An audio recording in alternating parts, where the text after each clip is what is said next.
Hi everyone, I'm Mrs. Feustel and I am super excited to work with you today.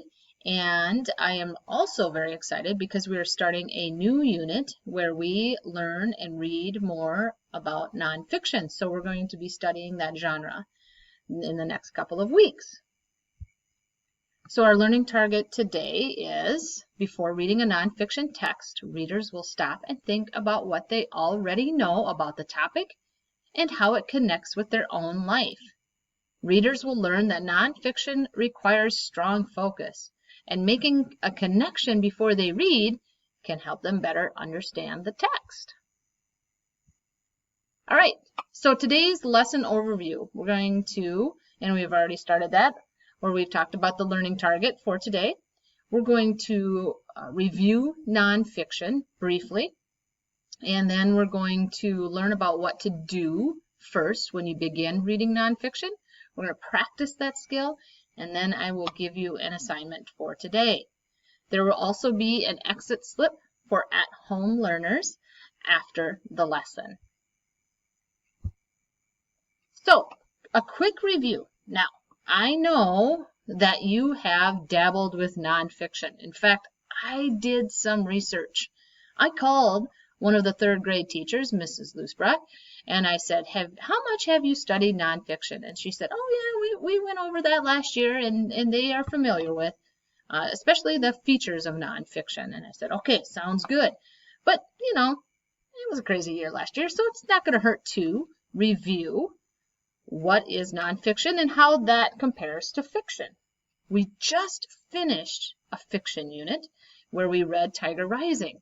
And in that book, we know, or from that book, we know that, fiction is made up story, and the purpose of fiction is to entertain. We read it in order. There are illustrations at times. Every fiction story, or good fiction story, has a setting, characters, problem, solution, a beginning, middle, and end, or a plot diagram. Now, nonfiction is different. It's real information. It's not fake. Its purpose is to inform, and you can read it in any order depending on what you want to learn, which is kind of exciting. There are photographs, captions, labels, headings, charts, and graphs. So fiction is fun and nonfiction is fun. Totally different genres. All right, nonfiction, a book that gives information about a true topic. And you'll notice some of the examples of types of nonfiction books, some of which you may have read. So when we first get our nonfiction article, or we find a nonfiction article, the first thing we want to do is make a connection. So you look at the first page of the nonfiction text article and ask yourself, what do I already know about the topic? So we're going to practice this step using Saving America's Wolves, and it's on the next slide.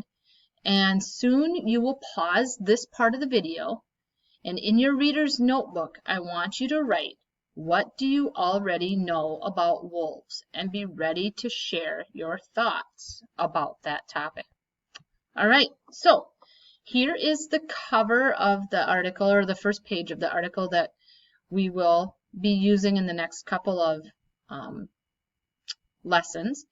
And so what I want you to do is pause the video, and I want you to write down in your reader's notebook, what do you already know or think you know, or what connections have you made in your life with wolves? So what do you think you know about wolves already? Take some time, pause the video, and write it down.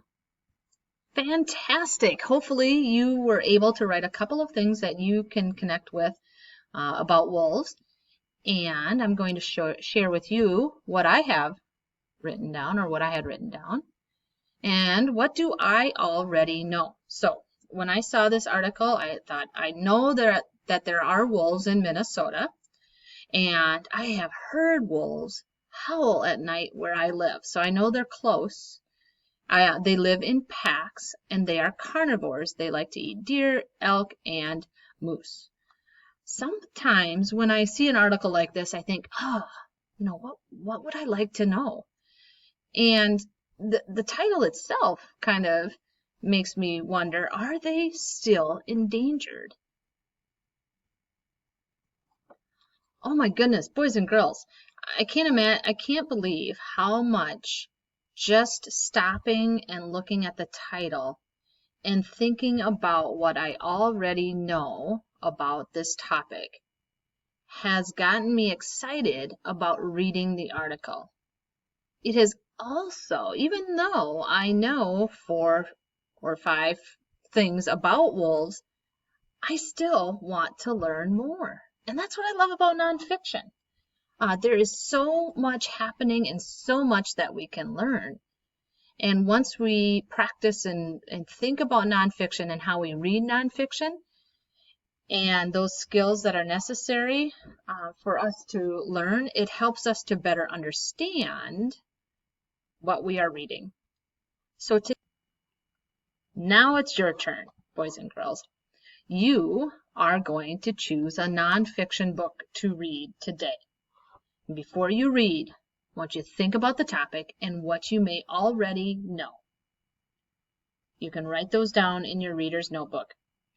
How does it connect with your life? Truly focus so you can better understand what you are reading. And remember, if you don't have a nonfiction book at home, go and log into Epic and find a nonfiction text to practice this. And remember, if you're at home learning, there is an exit slip that you will be asked to turn in today. Thank you so much for joining me. I really appreciate your hard work and your wonderful listening and participating. And we will see you soon. Keep reading. Bye-bye.